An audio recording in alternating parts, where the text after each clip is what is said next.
way to buy cars normally, or the way to consume cars normally, is that you own one, and the average cost of ownership in Europe, I can't tell you in Hungarian money, but it's about 6,000 euros a year on average, yet people only drive it 5% of the time, so it's idle 95% of the time.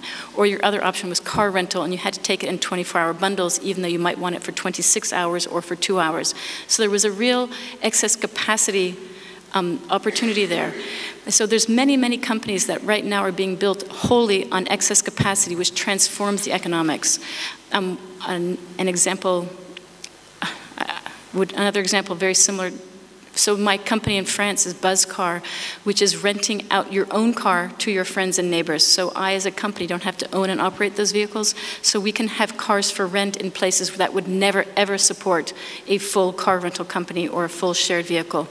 But to think about it not just in terms of assets, physical assets, but in other ways. So the company Skype is built on the fact that they've built a telecommunications company on the fact that I have already paid for internet access and already own a computer and have a video camera.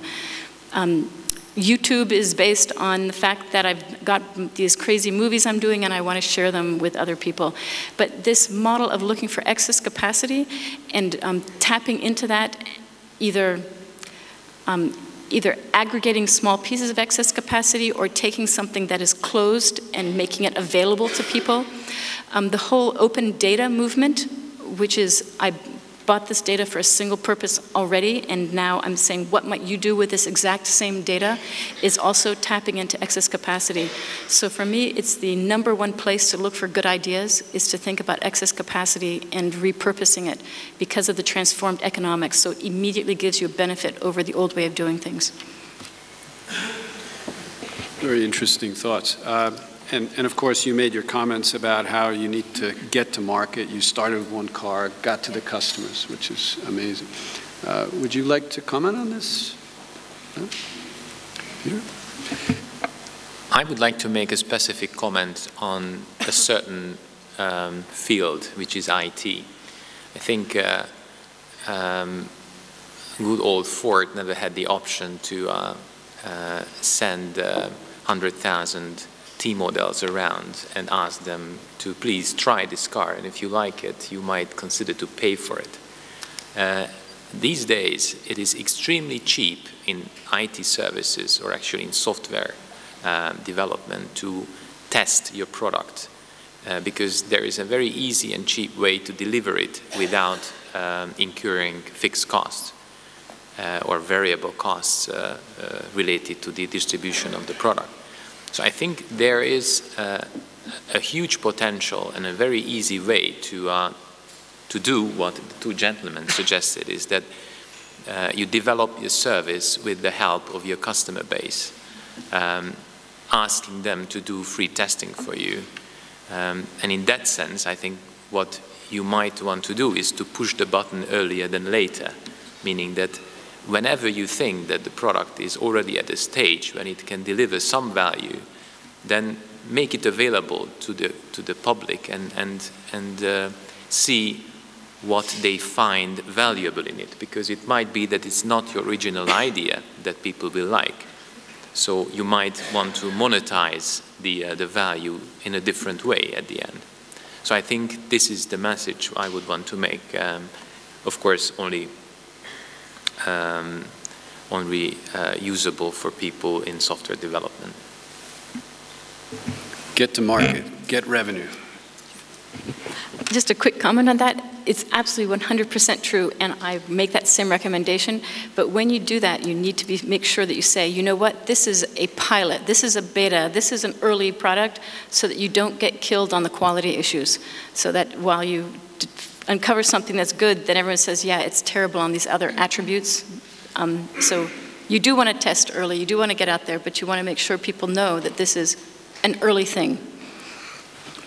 And Robin, I got handed a note here, but just on this, between the idea, the sparkle of the idea and the launch, should it be a perfect product? How do you balance that?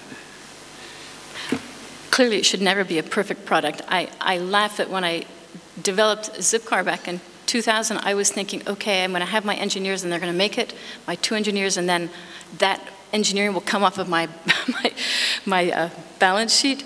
And no, you're constantly, incessantly improving something.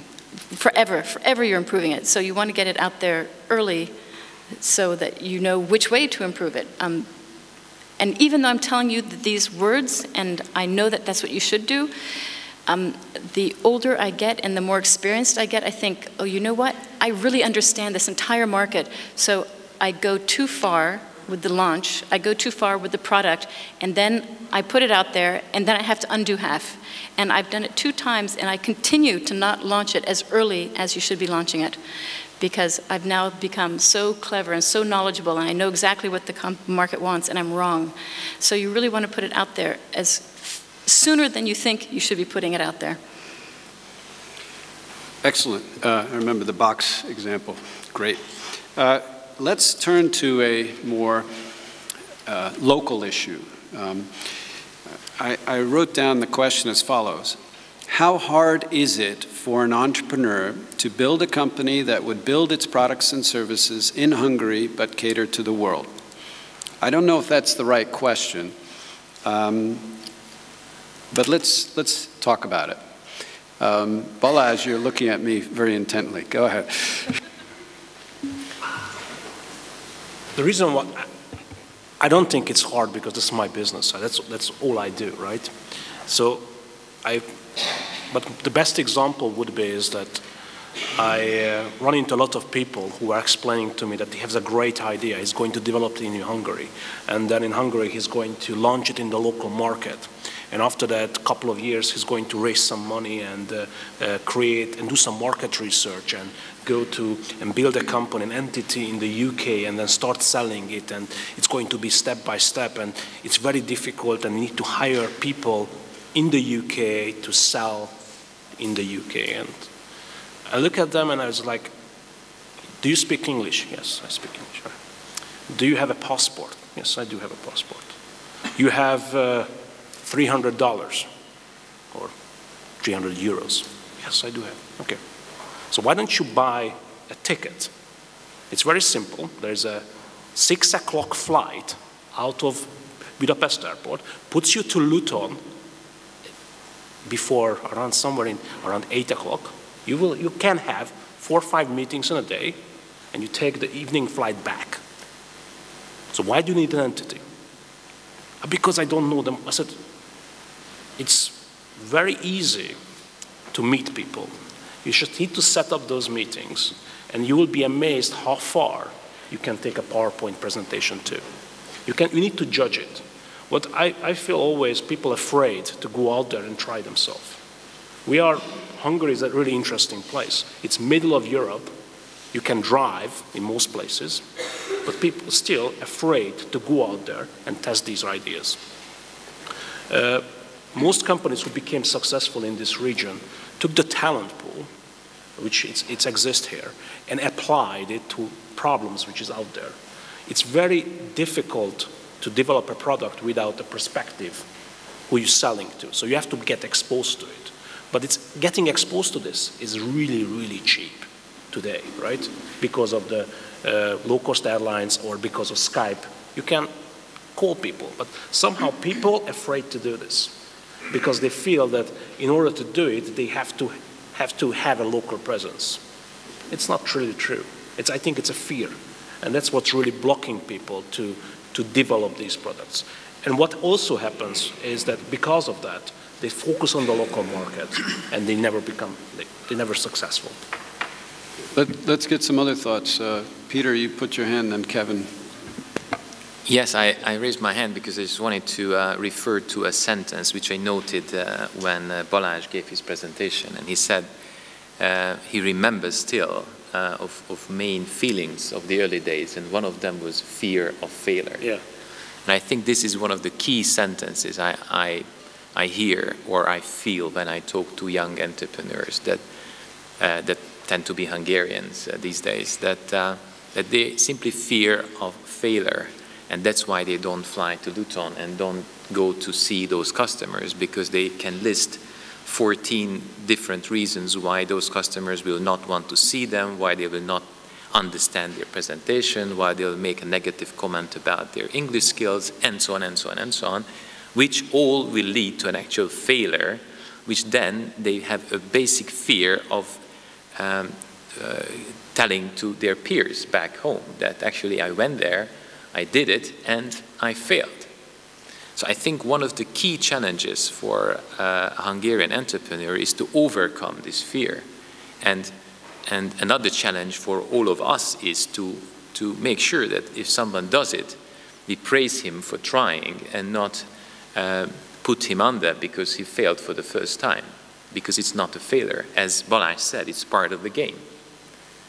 So I think that was the first thing I wanted to say. The other is that I think if you build a company that has the ambition to grow big, then probably first mistake you make is that you focus on any local market. If it's Hungary, then it's the mistake that it's Hungary. If it's Estonia, it's the mistake that it's Estonia. You should build a company on the basis that, of course, again, we are talking mainly about IT, that you have to think in terms of a global market. And especially if you are B2C, it might be a big mistake to tailor-make your products and services to a specific local group of people who might have very specific needs, fears, and all that stuff that might not be relevant at all for